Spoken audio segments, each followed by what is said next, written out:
नमस्कार मित्रांनो, श्री स्वामी समर्थ. आपलं माझ्या यूट्यूब चॅनलवर मनापासून स्वागत आहे.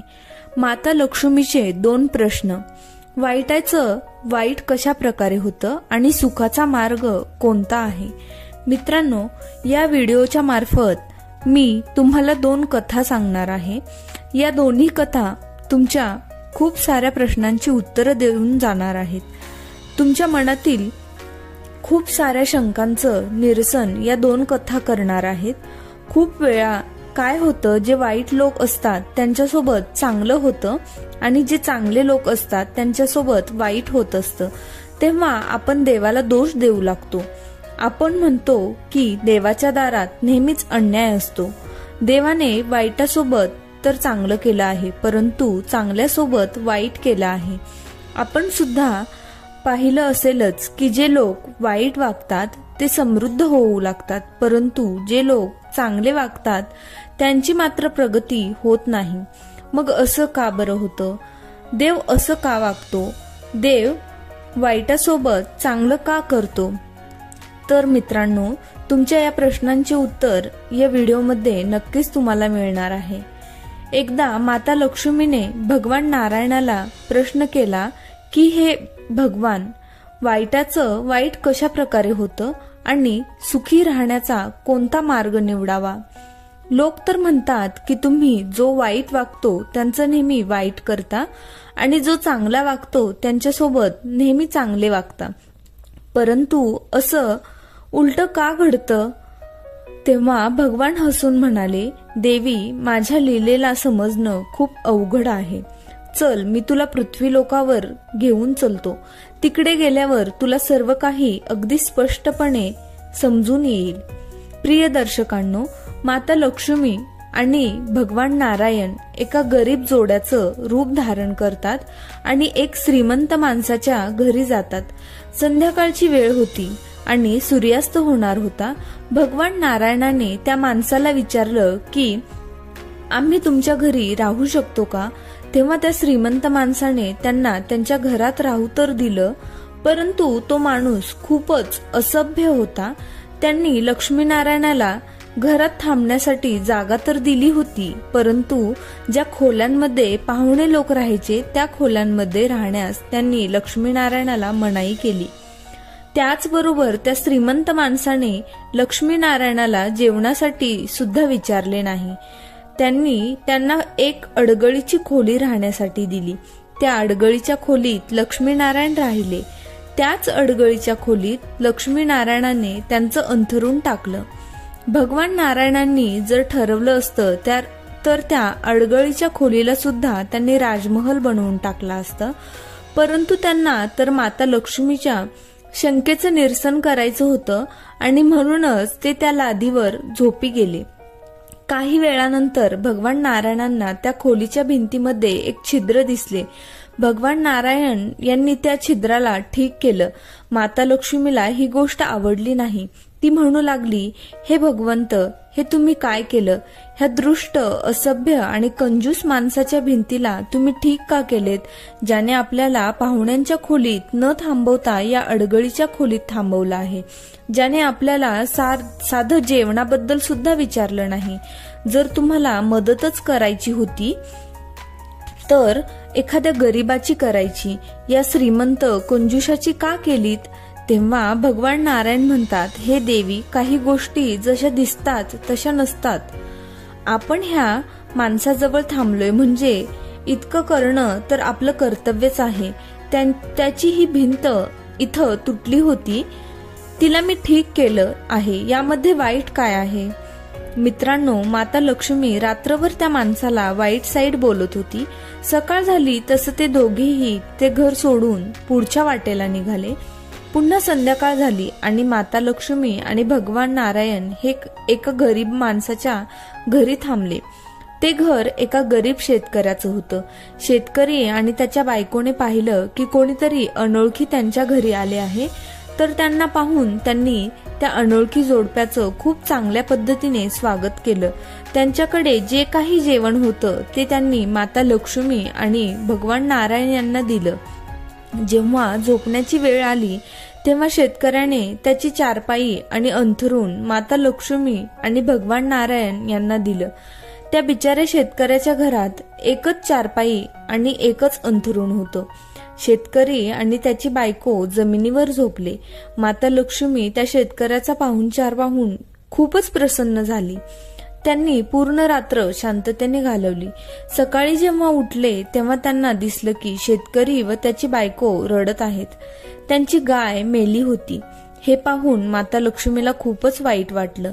माता लक्ष्मी विचार करू लागली की किती चांगली माणसं आहेत आणि त्यांच्या घर ह्या गायीच्या दुधावरच चालत होतं आणि ती सुद्धा आता मेली आहे. आता माता लक्ष्मी देवावर खूप जास्त नाराज झाली आणि बोलू लागली, तुम्ही हे काय केलं? ह्या गरीब शेतकऱ्याची गाय का मारलीत? ह्याने आपल्याला राहण्यासाठी आसरा दिला होता आणि स्वतः मात्र जमिनीवर झोपला होता. आपल्याला चारपाईवर झोपवलं. जेवायला त्यांच्याकडे जे काही अन्न होतं ते दिलं आणि तो श्रीमंत माणूस आपल्यासोबत भिकाऱ्यासारखा वागला. त्याच्या घराची तुटलेली भिंत तुम्ही ठीक केलीत. हा कुठला न्याय आहे? तेव्हा भगवान म्हणतात, हे देवी, यामध्ये नाराज होण्यासारखं असं काहीच नाही. मी तेच केलं आहे जे योग्य आहे आणि जे न्यायाला धरून आहे. जेव्हा आपण ते श्रीमंत माणसाच्या घरी त्या अडगळीच्या खोलीत राहिलो होतो तेव्हा मला त्याची ती वागणूक आवडली नव्हती आणि म्हणूनच मी त्याच्या भिंतीला असलेले ते छिद्र बंद केले.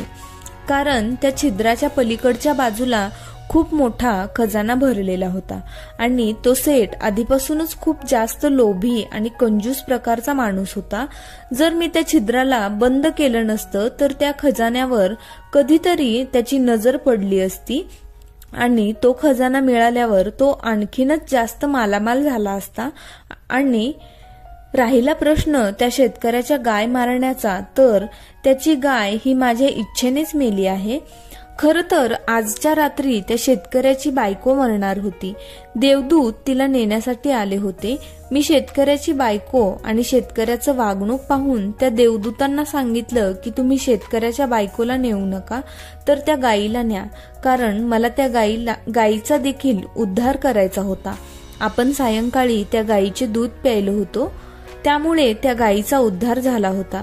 ती गाय आता पशुयोनीला त्यागून वैकुंठामध्ये एक देवी बनून आपल्या सोबत राहणार आहे. त्या अडगळीच्या खोलीच्या मागे जो खजाना आहे तो काही दिवसानंतर ह्या शेतकऱ्यालाच मिळणार आहे. जेव्हा हा शेतकरी त्या श्रीमंत माणसाच्या घरी मोलमजुरी करण्यासाठी जाईल, देवाचं बोलणं माता लक्ष्मीला अगदी व्यवस्थित समजलं होतं.